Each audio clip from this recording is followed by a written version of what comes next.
Hello everyone, welcome to the smart IAS. आज हम discuss करने वाले हैं 11 जुलाई 2025 का डेली करंट अफेयर्स।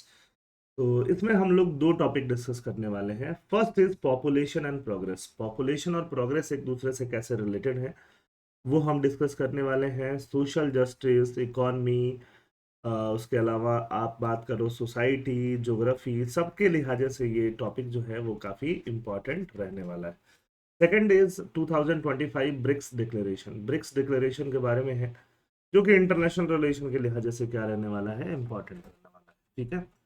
अब आप जो भी आज नए कीवर्ड सीखिएगा, जो भी वोकेबलरी में आपके एडिशन होगा, जो भी आपके एग्जाम के लिए इंपॉर्टेंट होंगे, वो सारा सारा आप कमेंट में मेंशन कर सकते हो कि कौन से वर्ड आप लोगों ने आज नया सीखा। Population and progress. Population and progress, देखो दो दो आर्टिकल्स थे, दोनों आर्टिकल को हमने एनालाइज किया है, कंबाइन किया है ये समझने के लिए कि पूरा पूरा ये टॉपिक क्या कहता है। तो United nation has announced it's theme for world population day 2025। United nation ने वर्ल्ड पॉपुलेशन डे 2025 के लिए थीम अनाउंस किया है। वर्ल्ड पॉपुलेशन डे कब मनाया जाता है? 11 जुलाई। और इस साल का थीम क्या है? Empowering young people to create the families they want in a fair and hopeful world. Young people को एम्पावर करना है कि वो वैसा फैमिली क्रिएट करें, है ना, जो कि फेयर हो और होप फेयर हो साथ में, ठीक है, और होपफुल वर्ल्ड क्रिएट हो साथ में। तो 11 जुलाई वर्ल्ड पॉपुलेशन डे के लिए आप में सेलिब्रेट करते हैं। पॉपुलेशन को बहुत ज़्यादा बढ़ने से भी रोकना है, बट जो पॉपुलेशन बढ़ रही है उसको एम्पावरमेंट भी देना है। अब ये कंटेक्स्ट एंड शिफ्टिंग नैरेटिव्स क्या है? Population day. Population day prompts reflection on global demographic trends. Demographic मतलब जैसे जैसे पॉपुलेशन और एज स्ट्रक्चर चेंज हो रहा है उसको हम डेमोग्राफिक ट्रेंड बोलते हैं। Earlier worries focused on over population and Malthusian limits. Malthus नाम के एक पर्सन थे, है ना, एक तरह से सोशियोलॉजिस्ट थे, तो उन्होंने अपना लिमिट बताया था। तो उनके बारे में हम अभी डिस्कस करेंगे कि जब पॉपुलेशन बढ़ेगी, ओवर पॉपुलेशन होगा, तो क्या क्या प्रॉब्लम्स होंगी, उसको हम माल्थूजियन लिमिट्स बोलते हैं। तो देखो जो प्रोजेक्शन था पॉपुलेशन का, ये पूरे वर्ल्ड की पॉपुलेशन की बात हो रही है, सिर्फ इंडिया की पॉपुलेशन की बात नहीं हो रही है। 1950 में पूरे वर्ल्ड का पॉपुलेशन 250 करोड़ था, 2.5 बिलियन था। 2025 में अभी पूरे वर्ल्ड का पॉपुलेशन 8.2 बिलियन है, और 2100 में पूरे वर्ल्ड का पॉपुलेशन 10.2 बिलियन होगा। कुछ यहाँ जाके हम कहीं पे 2100 के पहले पीक कर रहे होंगे, उसके बाद पॉपुलेशन जो है एक लिटिल डिक्लाइन की तरफ जाएगा, ऐसा पॉपुलेशन का ट्रेंड जो है वो बता रहा है। और चूंकि पॉपुलेशन मोमेंटम से आगे जा रहा है, तो मोमेंटम की वजह से पॉपुलेशन अभी बढ़ता हुआ आपको दिखाई देगा। लेकिन अभी क्या हुआ है? Now discourse has pivoted to falling fertility rates. Fertility rates fall कर गए हैं, बच्चा पैदा करने का जो रेट है वो कम कर गया है। एजिंग पॉपुलेशन, पॉपुलेशन बढ़ रही है, एजिंग ओल्ड एज पॉपुलेशन, और बाद में फ्यूचर में पॉपुलेशन कोलैप्स भी हो सकता है। United nation world population prospects 2024 ये बोलता है कि 2100 तक हम लोग एक थोड़ा माइल्ड डिक्लाइन देखेंगे, जो कि यहाँ पे आप इस ग्राफ में देख पा रहे हो। This is driven by a population momentum. Population momentum है तो अभी पॉपुलेशन बढ़ता हुआ ही दिखाई देगा। मालथ्यूज साहब क्या बोलते हैं? मालथ्यूज साहब को बोलते हैं मालथ्यूजियन लिमिट्स, मालथ्यूजियन कैटास्ट्रोफ। अब देखो ये मालथ्यूज साहब का पूरा पूरा ग्राफ है, रुको मैं ग्राफ को आपको एनालाइज करके बताता हूँ, ये बहुत जरूरी ग्राफ है। यहाँ ये बताते हैं क्वांटिटी, यहाँ ये बताते हैं टाइम। ये बोलते हैं देखो फूड का जो टाइम है, फूड का जो प्रोडक्शन है वो ऐसे बढ़ते जाएगा, फूड का जो क्वालिटी है, क्वांटिटी है, वो ऐसे बढ़ते जाएगा, है ना, स्ट्रेट लाइन में बढ़ते जाएगा। कैसे बढ़ेगा? फूड 2 4 6 8 10 12 14 ऐसे बढ़ते जाएगा, 2 4 8 10 12 ऐसे बढ़ते जाएगा। बट पॉपुलेशन जो है वो ऐसे बढ़ेगा, ऐसे ऐसे पॉपुलेशन जो है ऐसे बढ़ेगा, ऐसे पॉपुलेशन बढ़ेगा 2 into 4 8 16 32 64 ऐसे बढ़ेगा, जियोमेट्रिकली बढ़ेगा। और फूड सप्लाई अर्थमेटिकली बढ़ेगा। तो अगर जैसे ही पॉपुलेशन एक्सीड कर जाएगा फूड सप्लाई से, तो वहां पे जाके वॉर, फेमाइन, डिजीज ऐसे सिचुएशन क्रिएट होंगे, क्योंकि लोगों के पास खाना कम पड़ने लगेगा। ठीक है, तो ये है मालथूजियन लिमिट। बोलते हैं कि लिमिट मतलब यहीं तक पॉपुलेशन ग्रोथ होना चाहिए। Unchecked growth leads to over population. अगर अनचेक ग्रोथ होगा, ओवर पॉपुलेशन होगा, रिसोर्स स्कैरसिटी होगी, इवेंचुअल कोलैप्स आएगा। मालथ्यूज की थ्योरी ये बोलती है कि देखो पॉपुलेशन में चेक्स कौन कौन से हैं? प्रिवेंटिव चेक्स, डिलेड मैरिज, अगर मैरिज कोई लेट करेगा तो बच्चा कम पैदा होगा, सेलिबेसी, अगर कोई ब्रह्मचर्य लेके बैठेगा, सेलिबेसी मतलब क्या होता है, ब्रह्मचर्य, कि शादी ही नहीं करनी है, कुंवारा रहना है। मोरल रिस्ट्रेंट, जैसे मोदी जी हो गए, मोरल रिस्ट्रेंट।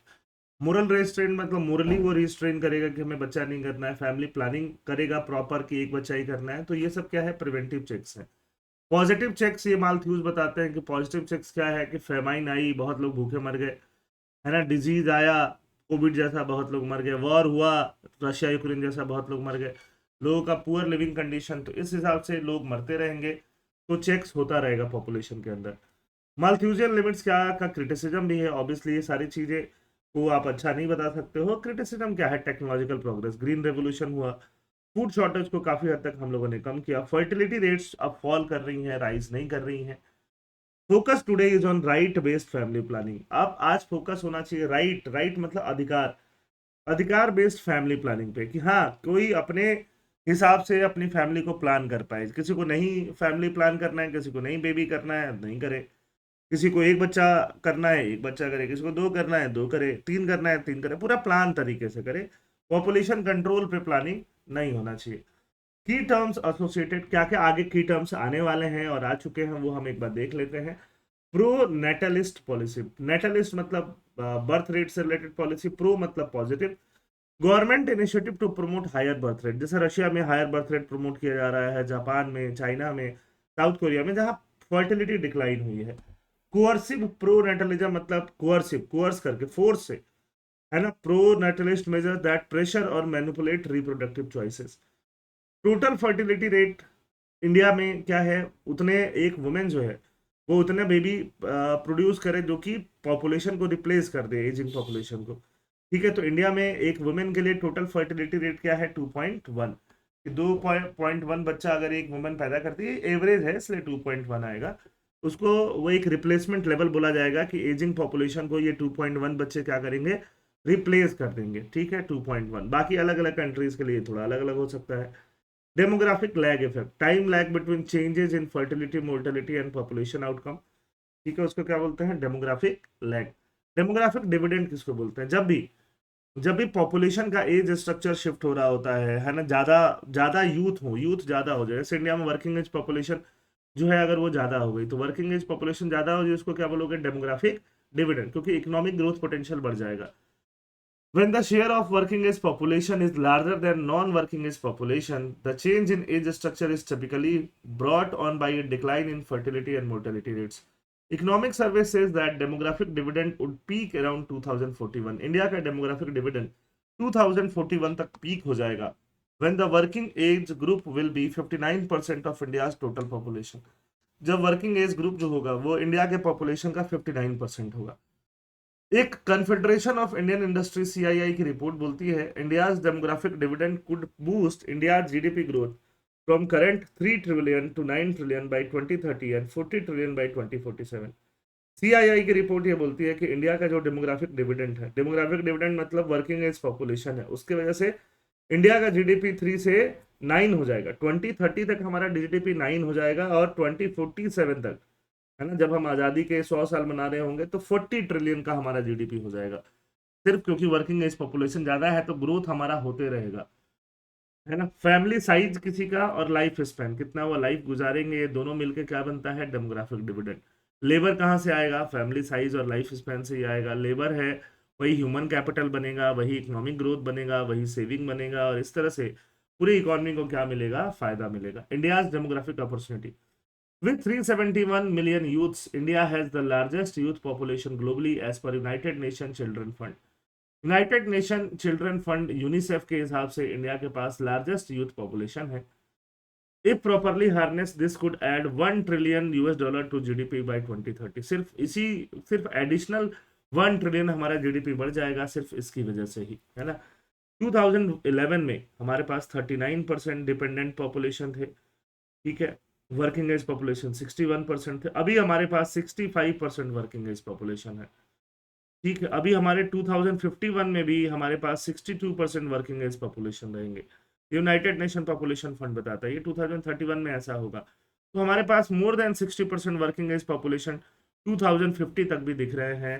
तो यहाँ सीधे सीधे दिखाई दे रहा है कि हम लोग आगे इकोनॉमी वाइज अच्छा कर सकते हैं अगर डेमोग्राफी को, जो पॉपुलेशन है उनको एजुकेशन, हेल्थ, स्किलिंग, ये सब अच्छा मिलता रहे। अब डेमोग्राफी के चैलेंज क्या है? Child marriage, teenage pregnancy, teenage में ही प्रेग्नेंट हो जाती हैं लड़कियां चाइल्ड मैरिज हो जाने के बाद से। United Nation Population fund, 36% of Indian adult experience unintended pregnancies. Unintended pregnancies में 36% एडल्ट है, बताओ, बहुत ज्यादा है ना। फिर बेबी प्रोड्यूस कर ही देते हैं, तो इतने बच्चे तो अनइंटेंडेड प्रोड्यूस हो रहे हैं। 30% फेस अनमेट रिप्रोडक्टिव गोल्स, 30% का अनमेट रिप्रोडक्टिव गोल है। Barriers include economic instability, housing shortage, unemployment, lack of child care, infertility issue. ठीक है, जो ये नेशनल फैमिली हेल्थ सर्वे 5 का डेटा जो बताता है, उस हिसाब से यहाँ पे ये डेटा आप डायरेक्टली एग्जाम में मेंशन कर सकते हो। क्या क्या इंटरवेंशन लिया जा सकता है? प्रोजेक्ट उड़ान राजस्थान में लिया गया, देखो, लड़कियों को पढ़ाने के लिए। Prevent child marriage and teenage pregnancy, girls को स्कॉलरशिप देना, रिप्रोडक्टिव हेल्थ एजुकेशन देना, कॉन्ट्रासेप्टिव एक्सेस देना। आउटकम क्या हुआ? 30,000 से ज्यादा चाइल्ड मैरिज प्रिवेंट हुआ, 15,000 टीनेज प्रेगनेंसी अवॉइड हुई। ये राजस्थान की बात है। अद्विका प्रोग्राम चलाया गया उड़ीसा में, गवर्नमेंट ऑफ उड़ीसा, यूनिसेफ और यूएनएफपीए ने मिलकर चलाया। अद्विका, अद्विका में एजुकेशन, एम्पावरमेंट, एम्प्लॉयमेंट सब पे फोकस किया जाएगा। 11,000 विलेज को डिक्लेयर किया गया चाइल्ड मैरिज फ्री, ये कम नहीं है, 11,000 विलेज है ना। 950 मैरिजेस को स्टॉप किया गया 2022 में। अब ये पूरा पूरा टॉपिक आप चाइल्ड मैरिज में भी मेंशन कर सकते हो। Effective intervention, education, empowerment, employment, project Manzil, improve female labour force participation. Manzil Rajasthan में फीमेल लेबर फोर्स पार्टिसिपेशन बढ़ाने के लिए 28,000 वुमेन को ट्रेन किया गया, 16,000 एम्प्लॉयड ही, marking the first generation in skill role, delaying marriage and enhancing autonomy. Learning from South Korea's fertility policies, pro-natalism. South Korea invested over $200 billion in pro-natalist measures over 2 decades. 2 decades में $200 billion को South Korea ने invest किया। Recent improvement क्या हुए? Birth में 7.3% rise हुआ, है ना, like linked to rising marriage rate, जिससे मैरिज रेट बढ़े। Despite incentive, financial and housing obstacle persist, incentive के बावजूद भी फाइनेंशियल एंड हाउसिंग ऑब्स्टेकल जो है वो परसिस्ट रहते गए। ठीक बात है। Incentivizing birth without addressing root factor can reinforce gender stereotype and coercive pressure undermining autonomy. अब साउथ कोरिया का फर्टिलिटी रेट डिक्लाइन हुआ है। साउथ कोरिया एक बहुत तेजी से बूम किया था, बट उसका फर्टिलिटी रेट डिक्लाइन हुआ था, है ना। तो डिक्लाइन होने के बाद वहां के गवर्नमेंट ने क्या लिया? प्रोनेटलिज्म। प्रोनेटलिज्म मतलब जो कि बेबीज को प्रमोट करने वाली पॉलिसीज हैं वो लिया सीधे सीधे। एंटीनेटलिज्म क्या बोलते हैं? पॉलिसीज दैट डिस्करेज बेबी, उसको बोलते हैं एंटीनेटलिज्म। प्रोनेटलिज्म मतलब पॉलिसीज दैट प्रमोट बेबीज, उसको बोलते हैं प्रोनेटलिज्म। तो रिसेंटली हमें इंप्रूवमेंट देखने के लिए मिला, कहाँ पे? साउथ कोरिया में। ठीक है, साउथ कोरिया के अलावा रिकमेंडेड मेजर क्या होने चाहिए? Expand reproductive health service. Reproductive health service, reproductive health service में क्या आता है? कॉन्ट्रासेप्शन, क्या आता है? सेफ और एबॉर्शन, क्या आता है? मैटरनल हेल्थ, क्या आता है? Infertility care. इसको प्रमोट करना, है ना, एक्सपैंड करना। Education skills, universal secondary schooling, life skill training, ये सब बढ़ाना। Enable economic independence, promote flexible work, child child care support, ये सब प्रमोट करना। Build social infrastructure, affordable housing housing build करना, अर्ली चाइल्डहुड सर्विस बिल्ड करना। Supportive policies for parents, parent फिर supportive policies build करना। चैंपियन रिप्रोडक्टिव राइट्स को champion करना। Protect bodily autonomy, bodily मतलब वुमेन का जो बॉडी का ऑटोनॉमी है उनके ऊपर, वो प्रोटेक्ट करना। चॉइसेस ओवर कोटाज, चॉइस को एम्फेसाइज करना कोटा के ऊपर। कोटा क्या है? 2 बच्चे 3 बच्चे, है ना। चॉइस, एक बच्चा ज्यादा, चॉइस एम्फेसाइज होना चाहिए। जेंडर इक्वालिटी को प्रमोट करना। कंक्लूजन क्या है? Effective demographic planning requires bridging the gap between aspiration and possibility. Aspiration and possibility के बीच में गैप को फिल करना। Enabling individual specially youth and women to choose when, whether and how to start families. Balancing structural reform, by fostering this environment, India can convert its demographic potential into a driver of equitable and sustainable national growth. Topic number 2 is BRICS Declaration, 2025 BRICS Declaration, है ना। तो अब BRICS declaration चलते हैं। India prime minister took part in the 17th BRICS summit held in Rio de Janeiro, Brazil, under the theme strengthening global south cooperation for more inclusive and sustainable governance, and signed the Rio de Janeiro declaration. अब BRICS का नाम आप बार बार सुनते हो। BRICS का meeting हर साल होता है, हर साल ब्रिक्स समिट होता है, और हर साल ब्रिक्स समिट में डिक्लेरेशन होते हैं। इस साल ब्रिक्स समिट कहाँ हुआ था? रियो डी जेनेरियो में हुआ था। कौन से नंबर का हुआ था? 17th नंबर का हुआ था। इसमें थीम क्या था? ग्लोबल साउथ कोऑपरेशन को और स्ट्रेंथन करना है, ग्लोबल साउथ गवर्नेंस को और ज्यादा इंक्लूसिव बनाना है, गवर्नेंस को, वर्ल्ड गवर्नेंस को और ज्यादा सस्टेनेबल बनाना है। इंडोनेशिया ने ऑफिशियली ज्वाइन कर लिया। इंडिया अगले साल होस्ट करेगा। 18th ब्रिक्स समिट को इंडिया होस्ट करने वाला है। ठीक है, ब्रिक्स ब्रिक्स में now India will hold Belarus, Bolivia, Kazakhstan, Cuba, Nigeria, Malaysia, Thailand, Vietnam, ये लोग ब्रिक्स पार्टनर कंट्रीज बने। पार्टनर कंट्रीज का मतलब मेंबर नहीं होता है ना। मेंबर तो आप 5 कंट्रीज जो पहले से जानते हो ब्रिक्स के, और 5 नई कंट्रीज। वो 5 नई कंट्रीज मैं आपको बार बार बता चुका हूँ पिछले कुछ महीनों से। 5 न्यू कंट्रीज जिसमें एक इंडोनेशिया भी है, वो 5 न्यू कंट्री के आप नाम बताओ कहाँ पे, कमेंट सेक्शन में बताओ। और बाकी ये कंट्रीज जो हैं वो ब्रिक्स की पार्टनर कंट्रीज बनी, पार्टनर रहेंगे, ब्रिक उनके साथ काम करेगा। ब्रिक्स का ओरिजिन 2001 में हुआ था। जीमो नोइल नाम के एक पर्सन ने, इकोनॉमिस्ट ने इसको क्वाइन किया था कि ब्रिक कंट्रीज बहुत अच्छा करने वाली हैं, G8 G7 ग्रुप से ज़्यादा अच्छा करने वाली हैं फ्यूचर में इकोनॉमिक्स के बिहाफ से। तो ब्रिक्स ग्रुप बन गया 2009 में, और 2010 में जब उसमें साउथ अफ्रीका ऐड हुआ तो ब्रिक्स से वो क्या बन गया? ब्रिक्स बन गया। अभी नए मेंबर्स देखो यहाँ पे आ भी गए हैं। नए मेंबर्स जो हैं ईरान, यूएई, इजिप्ट और Ethiopia. India's rise within BRICS. India का राइज ब्रिक्स के अंदर कैसे कैसे होते रहा? From participant to leadership. India पहले पार्टिसिपेंट था, अब लीडरशिप इंडिया को मिल रहा है। 2014 में इंडिया जो प्रोडक्शन, इंडस्ट्रियल प्रोडक्शन था इंडिया का, सिर्फ 2% ग्रोथ था उसमें।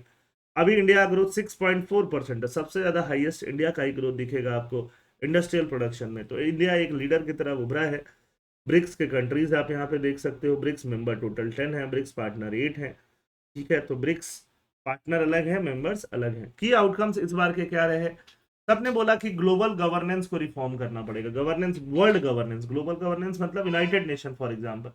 यूनाइटेड नेशन ग्लोबल गवर्नेंस को देखता है, उसको रिफॉर्म करना पड़ेगा। यूनाइटेड नेशन सिक्योरिटी काउंसिल का एक्सपेंशन करना पड़ेगा। परमानेंट मेंबर एशिया से सिर्फ एक ही है, चाइना। अफ्रीका से कोई नहीं है, लैटिन अमेरिका से कोई नहीं है, इन सबको ऐड कराना होगा। Supports reforming Bretton Wood institutions and world trade organization dispute resolution.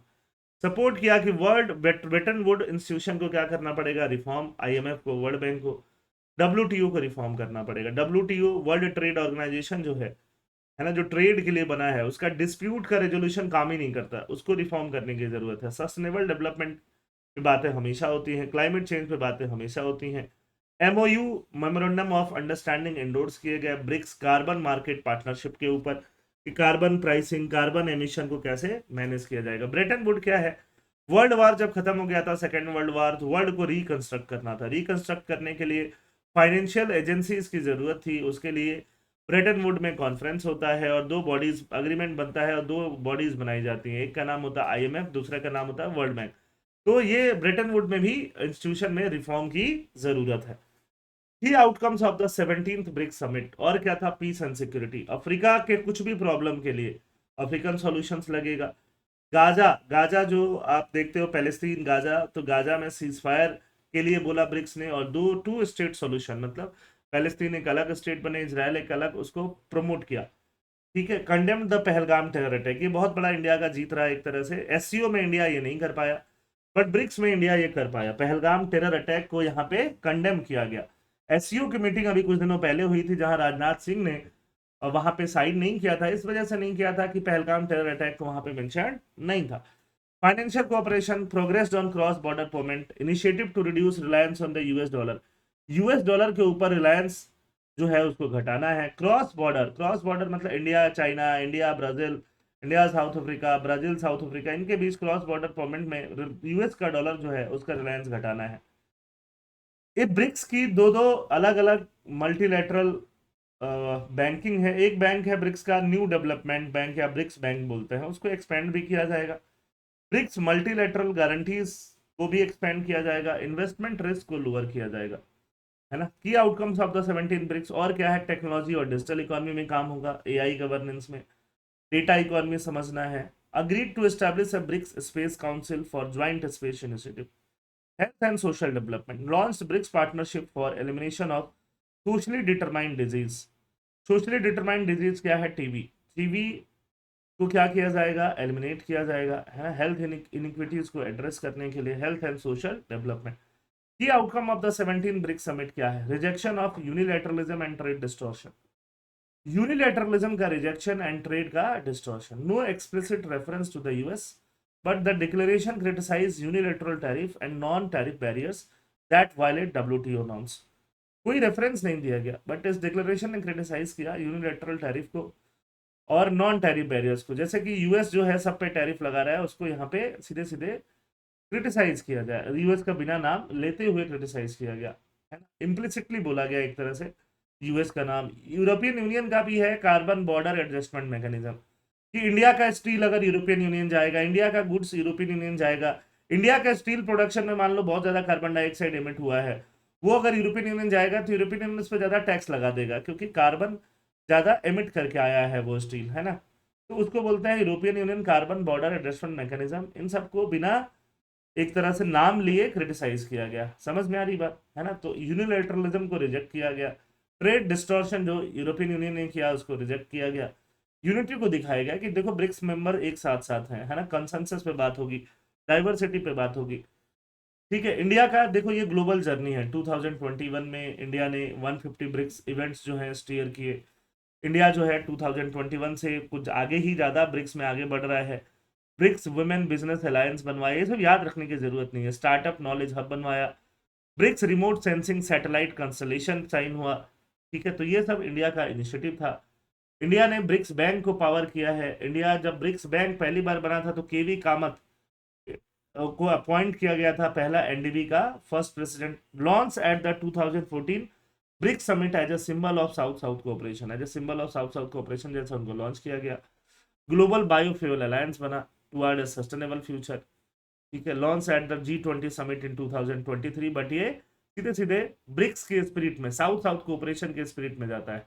South south cooperation जिसमें गरीब कंट्रीज का कोऑपरेशन करेंगे। ब्रिक्स का पॉजिटिव साइड है कि ब्रिक्स एक तरह से मल्टीपोलैरिटी को प्रमोट करता है। ब्रिक्स में कोई चाइना का या किसी और कंट्री का, रशिया का, यूएस के डोमिनेंस को बहुत ज्यादा नकारता है। ग्लोबल साउथ का वॉइस है। ग्लोबल साउथ मतलब poor countries, African, Asian, America, Latin American countries का एक ग्रुप मान सकते हो इसको।